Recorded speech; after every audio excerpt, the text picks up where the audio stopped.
As I was working today, I got thinking about it, right? So the other day I played Lord of the Rings online, and I have a question that I don't think there's an answer to. I mean, I remember, so I was born in the early 70s. So up until 90, not even 90, out of the mid 80s. I'd be willing to bet the mid 80s because I think I was like maybe 10. So the only game we had was this, or exploration stuff we had was just going outside. That's all there was. You're bored, go outside. You know, Mom, I don't know what to do. Go outside. You're getting away, go outside. So I don't think I really hit video games, or video games really did anything until probably, I don't know, was I probably 10? Maybe 10. And my first gaming system, so to speak, was a Commodore. It wasn't the 64. It had a tape drive. And I remember Spy Hunter was my game of choice. And every year for my birthday, or whenever I guess it was, my uncle would take me to arcades. We had 2 arcades nearby, so that's where we went.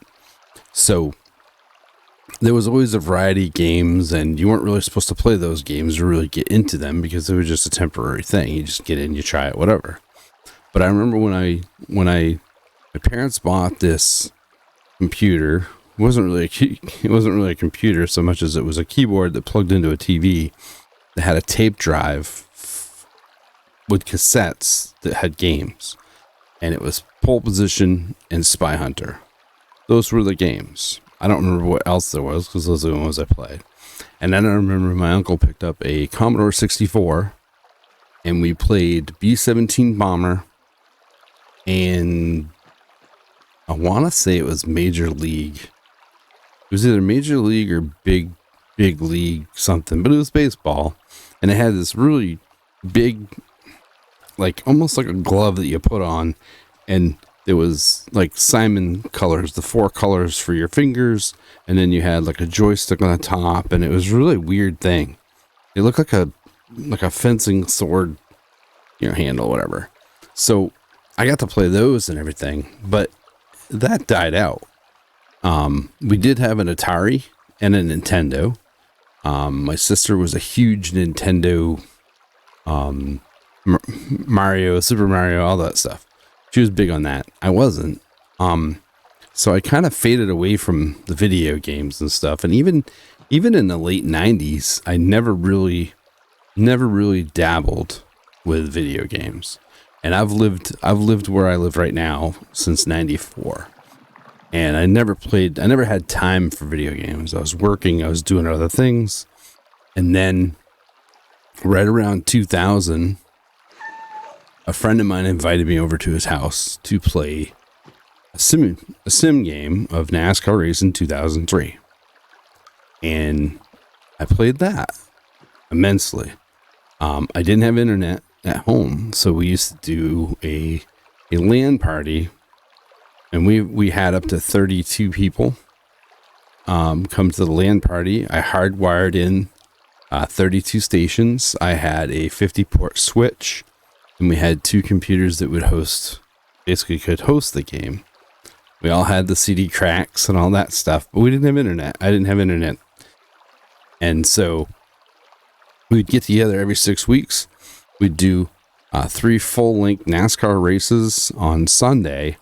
But on Saturday was Call of Duty, Medal of Honor, Madden, depending on when the season was. Like, we had a thing where we would come in on a Saturday. So Friday, I'd take the day off from work. Everybody'd bring me their computers. I'd hook them up, put them at their stations. We'd decide what we're going to play for games, made sure that everybody had the game. And so in the morning, Saturday morning, we got together. Everybody got a chance to set their stuff up, and then around 10 o'clock, we'd start. If we did Madden, everybody would pick a team, and if there was a disagreement between who got what team, we'd do a flip or something. And we'd play a whole season of Madden on a Saturday. So everybody was playing somebody. And then all the way down to the Super Bowl would be the last thing we'd do that day.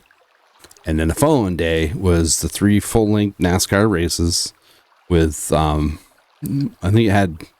think we did moderate damage, but it was your own setups and stuff. And that's kind of where video games kind of took off for me. And I was 27, I guess, somewhere in there. And I didn't have internet. I had a friend that was in a racing league. So I started going over to his house with my computer every Thursday night and racing, playing Madden. That's when I got introduced to Rainbow Six, Athena Sword, and those kind of games. And I started thinking about it. It's like when I was younger, you didn't have the amount of games that are in front of you today. You saved up your money to buy a game because it was a luxury to have a video game system in your house. Like not many of my friends had Ataris, and it wasn't that my parents are rich. They sacrificed other things, and also we didn't get unlimited amount of time to play. We had very small windows of time to play, but we had to finish those games before we buy the next game. You know, and there was a couple. I can't remember the games. I think we had like the normal stuff, you know, the Raiders of the Lost Ark, that kind of stuff, Frogger, those things. But even when I started actually getting into gaming, I had the Rainbow Six game that I played, and then I would join other people on servers. We do multiplayer stuff, but I didn't have internet until 2000. Yeah, actually, it was about 2005. And I happened to be walking through, I want to say it was Walmart, and I came across this game, Guild Wars. So 2006, I guess. Whenever Guild Wars came out, I guess. Time it. But anyways. And I had just gotten DSL at my house. I installed it. And as soon as I started playing it, I instantly fell in love with it. And it was my first introduction to the MMO. And NASCAR Racing 2003 was still going on. My internet was decent enough so I could play it online with a modem first and then DSL. But so I started thinking about that the other day. Like I went and looked at my Steam wishlist yesterday, and I have a ton of games on there. And I'm like, what is it about games that, is it the games or is it us that keep us looking for more, right? If like me, I look back on my time in Guild Wars and I think I never wanted for anything else while I played that game. That game was the only thing. That was it. I wanted that game, and then I played it. I think I played it for, I think it was like a total of 6 years. And I don't have any time on that because it wasn't Steam at the time. And, you know, and then I bought Half-Life. And I played the whole game of Half-Life before I moved on to the next game. In between, you know, whatever other game, whatever else I was doing from a previous game. You know, and I played through all the Call of Duties. And it's like I never, with Guild Wars and World of Tanks, I never got to a point where I was like, man, I need to do something else. That's all I wanted to do was play. When I got involved with those games, that's all I wanted to do. And even now, I play World of Tanks during their winter event. I could easily play it, like right now, I could log in and I could play it all day. I don't know, but because it's nothing, like, because I have so many of the tanks already unlocked, There's no story, so there's no need for me to push every day to play that. And like I said, I just started playing Guild Wars 1 again to experience that. The Division was kind of a short story. Once you beat the main game, then it's just more of the same. And granted, I love Division 1, as if you're familiar with my channel, you know that. Division 2 was a shorter story, I feel, and now it's just a bunch of made up shit to try to keep it going, which I don't entirely agree with. But it's like, I can remember playing Modern Warfare 2. I can remember playing all the Call of Duties, playing all the storylines of the Call of Duties, and loving each of them. And playing Modern Warfare 2, the original one, not the shitbox we have now. And it's like, but while I was playing those, I wasn't interested in what else was out there. Like, I was dedicated to that game until I finished it. And so I start looking at my menu at all my different games. It's like Last Epoch, I played that. I love the game, but it didn't seem to be enough to really grab onto me. This game, Once Human, is kind of the same. It's like, I enjoy the game. I'm interested to see what they're going to do next, but I find myself trying to figure out what the next game is going to do. Like Ghost of Tsushima, what little bit I've played of it, I've actually enjoyed it. The problem that I have is I won't stream it. To me, it's a little too much to stream. I think, anyway. I don't know, maybe not, but it's a game that I don't want to stream because I want it. It deserves my full attention, I guess is the word.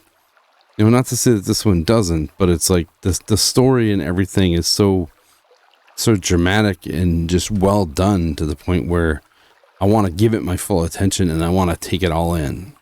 You know what I mean? I don't want to put myself in a position where something's going to spoil that. So, but I was just pondering it. It's like, I played Lord of the Rings online that one night. I'm interested in it because it's different, but it's old schoolish to where like everything is man-made. So there's no procedurally generated stuff. And I'm like, but should I put more time into Guild Wars? You know what I mean? Where should my time go? Because I don't have a lot of time. I mean, usually when I'm in front of my computer, I'm streaming it. I don't really have a lot of time to do too much other than that. So, but I was scrolling down through my wish list, and I'm like, so I have Far Gone on there. I'm not a huge zombie guy. I feel that since I don't know what the first post-apocalyptic game was, but I feel like since 2020, everything is now post-apocalyptic. Everything. Even games that don't have to be. Like a survival game where you landed in the woods. You're in a plane crash and now you're trying to survive. That doesn't have to be, but they still tag that on there for some reason. So, but Far Gone is low poly. It's pretty cool looking, but to me, it's the same as Undead or is it Surround Dead? Yeah, Surround Dead. So it's like, is it enough different? I played Surround Dead for a little while, and I'm like, yeah, it's good. It's cool. But and I started scrolling through, and I'm like, you got and $60 for a game. It's like it's amazing to me. There's so many options for games out there, but some of them are so overpriced, but people don't care. It's like I'm looking at the Throne and Liberty thing, and I'm like, I'm interested in this. I'm not a hardcore guy, but I love a game that allows me to build a character, craft gear for it, make it unique, and build a connection, so to speak, with that character. As dumb as that may sound to most people, but to be able to walk into an area where there's other people and not be dressed just like them, to have different, different skills, abilities, and just a different build that you've crafted and you've enjoyed. And that's what's kind of interested me a little bit. Like I love Lost Ark, but I got to a point where Lost Ark just was the same thing over and over as far as like my character progression was, this is the direction I'm going in. Now it's just a matter of putting bigger numbers out. This could have stopped like 20 levels ago. You know what I mean? Like Guild Wars, you went to level 20. That was it. But your character progressed even behind that, which I thought was really cool. This character, this game here, it's a different ball game. But I'm at the point now where it's okay. Go this area, loot. It's kind of hitting me with the Far Cry and the Ubisoft kind of mechanic, right? Where you go here, discover this, and now you have this whole new map, and then you loot. And you have to loot. You have to progress through the map because certain things you have to craft. You need to go to these certain places to get those materials. It's the only place to get them. So it pushes you to keep kind of looting to get that kind of stuff. So, but the main question of the video is, why is it we can't find a game? And I blame streamers for that. It's like, it's not their fault.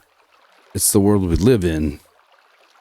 But it's too easy for you to see that next shiny ring coming. Like even in the late 90s, I guess, I had Gamer Magazine, and it would come with a disc with demos on it. And that was really the only way that you knew of this game coming out. And now it's all over the place. Steam's constantly sending you stuff. And it's like they're always pondering these or throwing these little shiny rings out at you, and you can't grab them all. You honestly can't. You have to be very selected with what you do, because especially today, money is not an easy commodity in today's world. In the US anyways. I know other countries are worse, but we're turning that way. So when you do put your money in something, you want it to be in something that's going to last you a really long time. It's like I myself loved Helldivers, had a blast, didn't have anybody to play with, and I'm like, and I put Helldivers on the same thing as Deep Rock Galactic. Those two games to me are absolutely awesome. But by yourself, they're not. They're not as much fun, or they're not as enjoyable as they are in a group of people that you know. And that's what would keep me playing those games. Whereas like the Division, I can play that by myself. I can play this by myself. And I'm kind of a solo player in that aspect of it. So I just wonder why the rotation, the Rolodex, so to speak, of games that people have. Like I have probably 30 games on my desktop right now, and I have a folder that says games that's probably got more in it. I have 8 terabytes. I think my computer has 8 terabytes of space, and it's all full of games. The only I think I have a 2 terabyte drive that is just dedicated to my streaming and video stuff. But 6 terabytes is all video game stuff. And maybe I think there's probably a gig of space for my vinyl cutting software and stuff. But other than that, it's all games. And I'm to the point where when I want to try a new game, I got to pick which game goes away. And I look at it and I go, well, I'm not going to play that one. So I uninstall. Then I install another one. And I was going through a spell where I was buying $10, $20 games. But I stopped and I said, I'm just going to do the free-to-plays to see if that's enough. That's what I wanted to do, was free to play. I'll do a free to play game. If I'm enjoying it, I'll throw $20 in it. Because the only way we're going to stop these freaking $60, $80 games is to stop buying them. To me, when you pay $60 to $80 for a game, you shouldn't have any bugs in it. And I understand there's little bugs here or there, but I think I have 60 hours in this game, and I have only bought the battle pass. And the only reason why I bought the battle pass is because I knew I was going to play it enough to finish the battle pass, so I wouldn't waste money. So I kind of want us as consumers to start pushing back on some stuff. Like, I was looking at the Throne and Liberty thing, and it's like 40, 60, and $100 for the 3 packages. And there's nothing in those packages. Nothing. You get to start 5 days early. That's it. If you really add it up, there's nothing. And I'm a person that I ain't gonna lie, I'll say a couple $1,000s in World of Tanks, because I bought premium tanks that were no better than the tanks that were already in the game. But I got to a point where I had to collect them, and I was collecting them. And then I was like, can't do that. I mean, I put a couple $100 in it every winter for the season thing, because they have different tanks coming out and different things like that. But it's like, if you love a game, it's great. Don't put money in it. But I want to stick to some free games for a while and try to just see if that's enough for me. And so when Throne and Liberty comes out, I'm going to play it. As it turns out, I'm probably going to be home quite a bit for that week, so I'll probably be able to play it, because it comes out the 17th. So I'll probably get to spend a little time playing it. We'll see. But I don't know. It was just a question I had when I started looking through my wish list. It's like, how big are your wish lists, and why? It's like I watched a video of Far Gone and realized that I already have Surround Dead. So is it that much different to where I should get it? And granted, I would rather give the little developer that's making Far Gone $12 than Ubisoft 60. But that's my thing, right? I'd like to help the little guy out rather than the big guys. So I don't know. That's my question. What's in your wish list? And how often do you look at your wish list, and how often do you go, do I really need that? Because I feel like I have a short attention span with video games, but I feel like it's the video games that has a short attention span mechanic in it, right? Like this one, 60 hours in, more of the same. I'm not fully maxed out yet, and I actually got to see a player like 5 minutes ago. I just saw a player. I was like, wow, there's actually a player in the game. It's the first time. So, and it's a new season thing or whatever. But anyways, thanks for clicking. Thanks for watching. Hopefully you stayed to the end. If you did, like it, subscribe it. Even if you didn't like it, maybe someone else will like it. Maybe it'll get it into somebody else.